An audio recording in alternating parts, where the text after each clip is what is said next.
రాలేదు కాబట్టి అందరు కూడా ఎవరు కూడా మనసు బాధ పెట్టుకోవద్దు. ఎవరికి వచ్చినా మన ఊరే మన ప్రజలే కాబట్టి ఈ యొక్క మొదటి బహుమతి రెండవ బహుమతి మన సర్పంచ్ గారు నరసింహగౌడ్ గారు నిర్ణయించారు.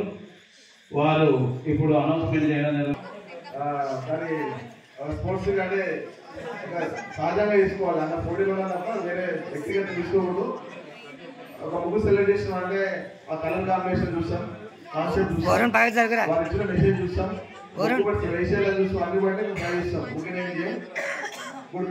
ముగ్గు వేసి విధానం బట్టి కూడా ప్రైజ్ ఉంటుంది. అనుకుంటే కలర్ 10 కలర్లు వేసినాం కదా మాకు ఎందుకే అంటే మన ఇప్పుడు ఒక ఆపరేషన్ తెలియదు, నాకేం తెలియదు, నాకు సెలక్షన్ తీసుకుని మనం నచ్చిందని వాళ్ళు ఎవరేషన్ తెలియదు, మౌలు వేసి అలా వేసి నాకు తెలియదు.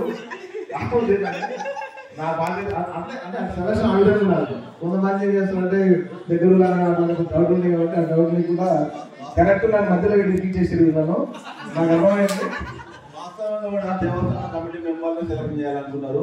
కొందరు ఏం చేశారంటే ఈ ఉన్నోళ్ళు చూసిరు కనుక ఈ ఉన్నోళ్ళు సెలక్షన్ చేయొద్దు అన్నందుకు బయట నుంచి ఇద్దరు పిలిపించినాము. అందరు అయిపోయినాకనే వాళ్ళు ఇద్దరు పిలిచి సెలక్ట్ చేయవాళ్ళది కనుక వాళ్ళకు వాస్తవంగా ఎవరు ఏమో అనేది కూడా ఉన్నోళ్ళు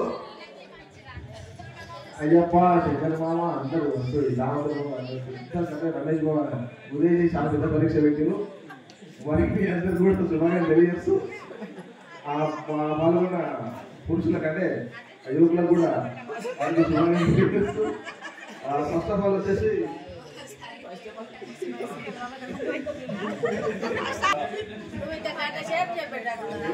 ఎగ్జామ్ అనేది వాడుతున్నాను నేను.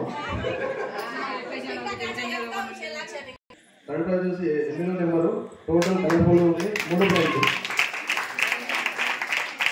అండ్ నెంబర్ వచ్చేసి 8వ నెంబరు థర్డ్ ప్రైజ్. దాని తర్వాత ఎవరు రావాలి థర్డ్ ప్రైజ్. అక్కడ మీరు అడుగు ఏమున్నాయంటే చిన్న చిన్న ముగ్గు అంటే చిన్న చిన్న అల్లికలు అంటే చాలా రిస్క్తో కూడుకున్న ముగ్గు.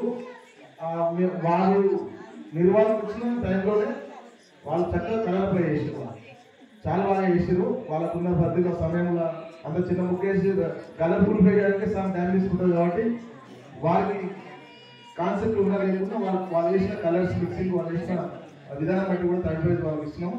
Third prize goes to 8 number.